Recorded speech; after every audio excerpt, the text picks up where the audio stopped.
Hey, how's it going? This is Joe Rollins out here in San Antonio, Texas for the Authors Pavilion and Business Expo. We're going to be going down to the Brick soon. Right now it's so exciting because we're in a space where we're going to get to actually talk about one of these amazing books that are out right now that's called The Making of a Mad Man. And it's actually a book that was done by Dr. Mateen Diop, also really pronounced Jop, but a lot of people say Diop because it's D-I-O-P. But we're about to go out there, get set up. People will get to come around, purchase this audiobook, hear an audiobook that has actually been created, which is not often that it's done, where you can actually follow along with his book and the audio together at one, and we're going to be exposing this for the first time at this event. If you're not there, join online. Black Video News is actually going to be there, and they're going to be doing all the filming, so you'll have some footage that you'll see later of a lot of different things going on there if you're unable to follow it. But it's going to be an amazing event. Those of you that are out here in San Antonio, be there, enjoy the time. It's going to be a real chance for us to grow ourselves, join our community, grow our community. And if you've been wondering, like, I know you were working on Monster Wealth, what's going on? This is it, right? Building real connections with people and connecting not just in the U.S. or not just in, of course in the U.S., but not just in D.C. or just in Maryland, but really trying to get outside of just the states and really get this something that we can do globally.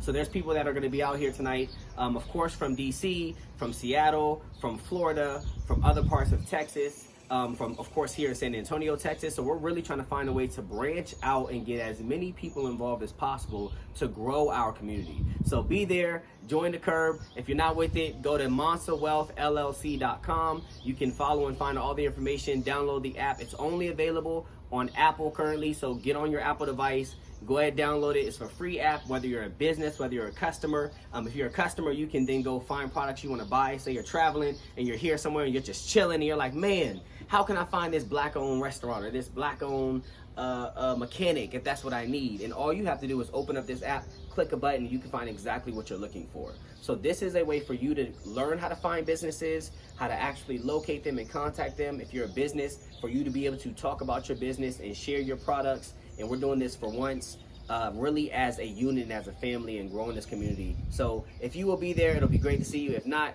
stay tuned because I'm gonna have some stuff coming for you. This is where I've been at. Have a good day. I'll talk to y'all later.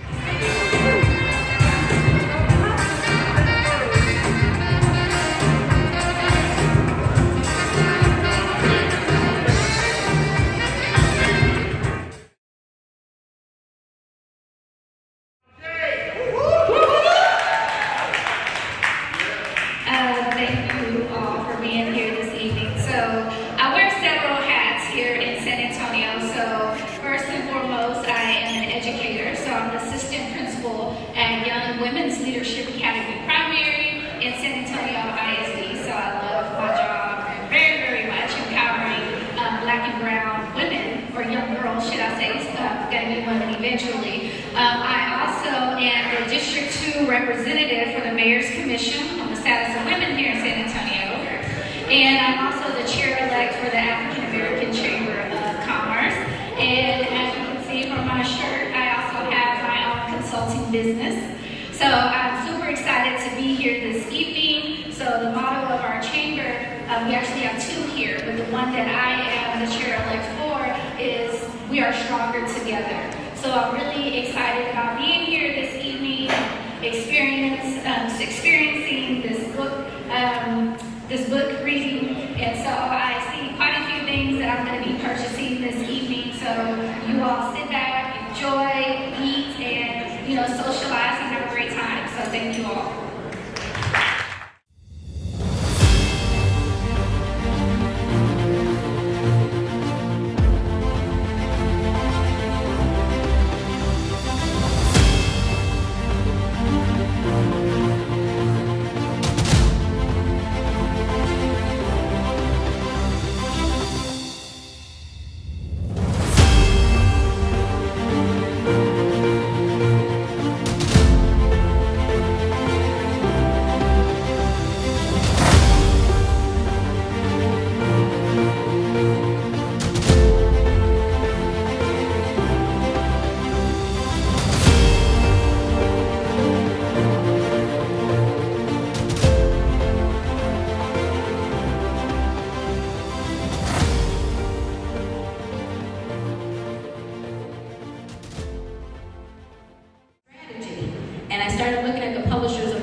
Victoria Christopher Murray. She's a Delta. And then also Rashonda Tate Billingsley, who is an AKA. And the two of them have published books of many African American authors, such as myself. And so that was what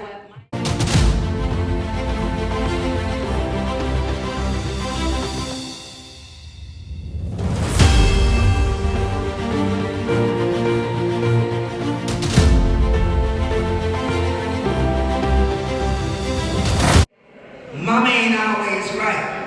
Well, I'm not going to talk about my mama like that. But you also know, in your childhood, we were raised to believe that they were always right. Unfortunately, we love them, but they are not, because no one is perfect except God. My book is related to Luke 6:37, which simply says that judge not, or you'll be judged. Listen to this. And I know they don't want to listen, but they listen anyway and give me feedback. So putting an audio book together literally took me months. I don't have a studio. I didn't have the top of the line DJ mic or anything like that. So I had to learn all these things as I went. So I sat in my office at home, closed all the doors, because you can't have any sound anywhere, and just started talking. That was it. And I'll call him. Man, did you realize we've been pronouncing this word wrong all our life? Did you stuff like that? Forthcoming, I shared a little bit of the book with Dr. D. The first thing he said was, I'm publishing it. And so the inspiration came from a ceremony. I listened to my mother tell my father, I thee, Essie, take thee, James, to be your lawfully wedded wife another 42 years. Every minute, every second, every hour, every day, just like the first 42. The interesting part about this is there was no...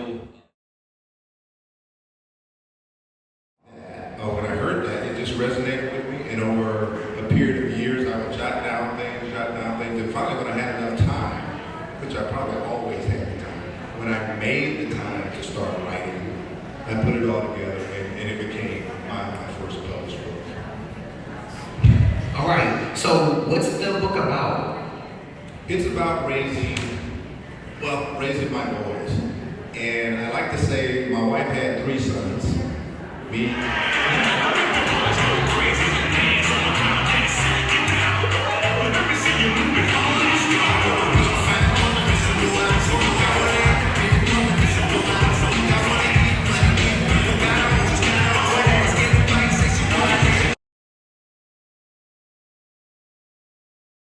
Your school books won't tell me this, or won't talk about this story, right?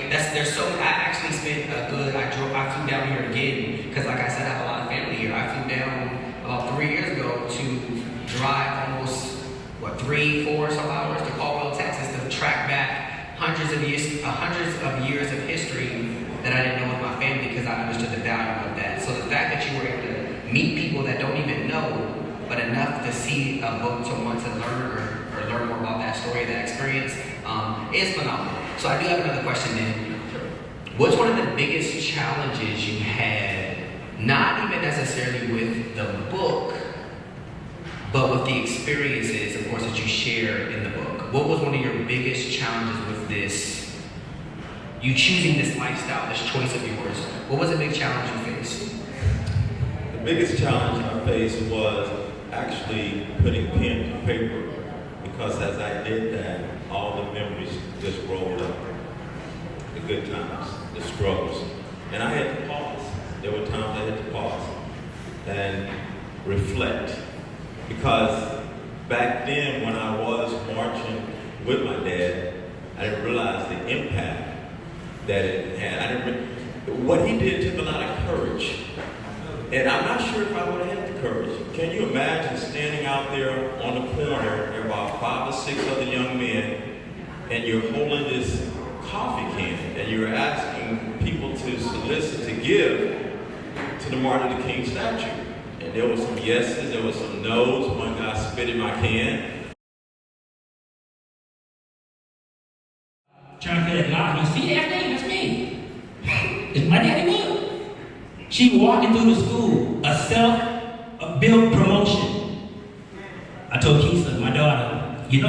school with my book next, right? I'm gonna tell you right now, that's dropping in about a month. It's called Coding While Black. And it's my trials and tribulations and my doctoral research from my life in 30 years as a technology and computer science software engineer and software developer. And there many books out there like this one, because I'm talking about the racism, the hurdles, the obstacles, and all the stuff I had to go through as I started my career in 1987 as a software developer. I walked into a room like this and said I was a software developer. No one knew what that meant. Oh, you good at Word? No, what's Word? I build Word, right? Everybody knows what that is now. It's commonplace for a software developer. But in 1987, when I was in San Antonio, started my career over at the San Antonio State Chest Hospital. Lord have mercy. Anyway, without further ado, we're gonna bring this brother up. And what we're gonna do, we're just gonna give y'all a little bit of a taste of what you will hear once you download the audiobook. I'm not sure where to start thanking people responsible for this book. First and foremost, I have to thank my brothers and sisters. We may have had our differences, but that's what siblings are for. At the end of the day, we were all there for each other. I love you all. Jackie Okimute, Shishe. I always heard your prodding to keep going in spite of anything trying to stop me. Your way of supporting and refusing to let me give up is something I've always admired about you, and I thank you for being by my side. You are appreciated. Patsy Anderson. I had the time of my life working at your school. After getting my feet wet in an inner city school as a teacher, I saw a little of myself in you. You had this motherly way about you that made the kids really listen to you. Your staff seemed to hover over your very words, and the way you walked earned the respect bestowed on the Queen. Thank you dearly, and I love you. A group of educators who never get the recognition they deserve, all the instructional assistants, front office staff, and volunteers. You are the oil that keeps the well-oiled machine going. I know that without you, my leadership would be next to nothing. I thank each and every one of you for always being by my side, and I'll always keep you close to my heart. When my daughter Yasmin entered this world, I had no idea how I would juggle being a father and a school leader, since I was new doing both. But as soon as she was born, she gave me the most beautiful smirk. You weren't smiling, and you weren't crying. You were simply staring, as if you were asking yourself, who are all these people disturbing the peace I've experienced these past 9 months? Eventually you did cry, sometimes a lot, but that's okay, because I loved hearing you cry. You're going to make the world a better place for humanity, and I'm so proud of you. This world needs shining lights everywhere. I love you past the moon and back. To all of my listeners, thank you from the bottom of my heart for supporting me and the making of a madman. With your support, I've been able to touch the lives of thousands and inspire children to reach their full potential. I don't take your support lightly and know that I will always stay true to my mission of being a champion of America's neighborhood schools.